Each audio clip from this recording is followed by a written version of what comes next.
அண்ணாமலை அவர்களுடைய புகைப்படத்தை ஒரு ஆட்டு கழுத்துல மாட்டி நடு ரோட்ல வந்து வழி கொடுக்குற மாதிரியான வீடியோக்கள்லாம் வைரல் ஆகுது. இது ஒரு செயலை எப்படி பாக்குறீங்க? இல்லைங்க, நான் அந்த வீடியோக்களை பார்க்கல. அது அவர் தான் அடிக்கடி ஆடு ஆடு மேய்த்ததெல்லாம் பேசிட்டு இருக்கிறது. இந்த வீடியோ மீம்ஸ் போடுறவங்களுக்கு திரும்ப திரும்ப திரும்ப வந்து தினம் அதை பற்றியே பேசி ஞாபகப்படுத்தி கொண்டிருக்கிறார். ஆனால் யாரையுமே கொச்சைப்படுத்த வேண்டிய அவசியம் இல்லை, யாருடைய மனதையும் புண்படுத்த வேண்டிய அவசியம் இல்லை. கனிமொழி அவர்கள் பாஜக வந்தா கண்டிப்பா நான் வந்து பதவி விலகிறேன் அப்படின்னு பாஜக பெரியார் வாழ்கன்னு சொல்ல ஆரம்பிக்கிட்டோம். ஆனால் ஒன்னே ஒன்று, அவங்க கட்சியை வளர்க்கறதுக்கு நாங்கள் போக வேண்டிய அவசியம் இல்லை. திராவிட முன்னேற்ற கழகம் தான் எனக்கு தெரிந்த இயக்கம், நான் நம்பிக்கை வைத்திருக்கக்கூடிய இயக்கம். அதனால் என்னை இங்கிருந்து யாரும் எதுக்காகவும் வந்து அசைக்க முடியாது.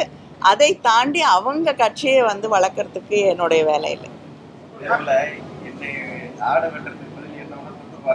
என்னங்க? ஆடுகளை வெட்ட வேண்டாம், என்ன வேணா தொட்டு பார்க்க. ஆடு வெட்ட வேண்டாம், அவரை தொட்டு என் மீது கோபம் இருந்தால் ஆடை வெட்ட வேண்டாம், என் மீது கை வைத்து பாருங்க சொல்லி விட்டு போட்டிருக்காரு. இல்லைங்க, ஆடு வெட்டி பிரியாணி போட்டு குழம்பெல்லாம் வைப்பாங்க. மனுஷங்களை வெட்டி என்னத்தை பண்ண முடியும்?